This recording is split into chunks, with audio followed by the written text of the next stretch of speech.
কি ব্যাপার, শুভকে নাম শিখাই দিচ্ছে কেন? পারভেজ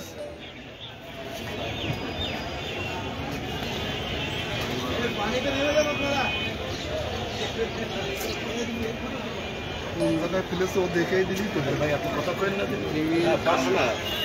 2 মিনিট আগে ঝিনাইদহ জেলা কারাগার থেকে কাজী কামাল আহমেদ বাবু ওরফে গ্যাস বাবু, যিনি ঝিনাইদহ জেলা আওয়ামী লীগের 93 সংস্করণ সম্পাদক, তাকে নিয়ে ঢাকা মহানগর গোয়েন্দা পুলিশের দল, ঝিনাইদহ জেলা পুলিশ, থানা পুলিশ এবং ঝিনাইদহ গোয়েন্দা পুলিশের একটি দল স্থানীয় জেলেদের সাথে করে নিয়েই এবং ঝিনাইদহ দমকল বাহিনীর ডুবুরি দল সাথে নিয়ে কিন্তু অভিযানে অংশ নিয়েছে। এবং আমরা দেখতে পাচ্ছি, দর্শকদের যদি দেখাতে চাই, যে ঝিনাইদহ শহরের পোস্ট অফিসের ঠিক পশ্চিম পাশে এবং পিপিলিকা মার্কেটের পাশে যে ডুবা আছে, এই ডুবা নালায় কিন্তু অভিযান ইতিমধ্যেই শুরু হয়ে গিয়েছে।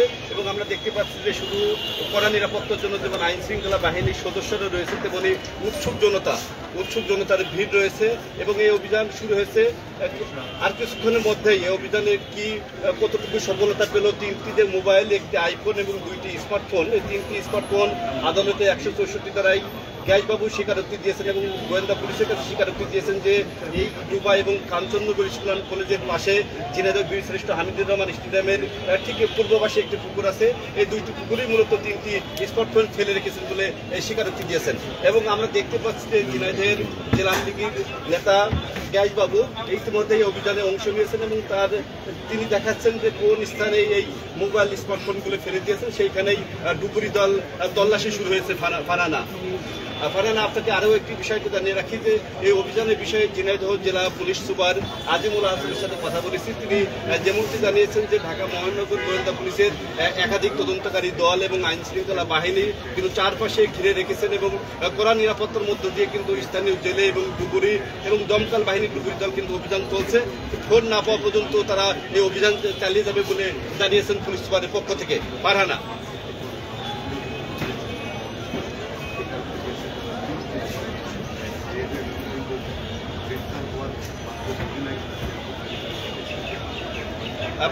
আমি দেখেছি যে এখানে দর্শকদের সারিতে কিন্তু ঝিনাইদহের আওয়ামী লীগের বিভিন্ন অঙ্গ সংগঠনের যারা নেতাকর্মী, তারা দূর থেকে কিন্তু ওই যে ডুবাতে অভিযান চলছে, এই অভিযানের উদ্ধার অভিযান তারা কিন্তু দর্শক হিসেবে দেখছে।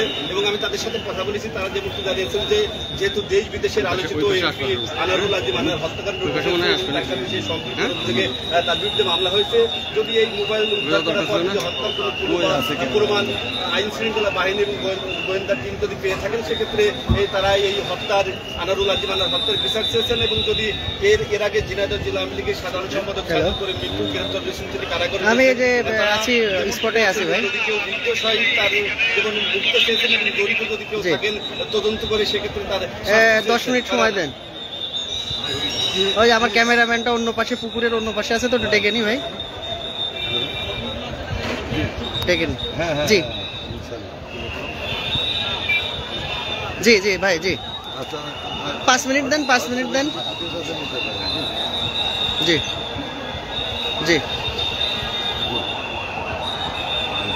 জি জি জি জি আমি ফুটেজ দিচ্ছি, আমি দিচ্ছি ভাই, দিচ্ছি।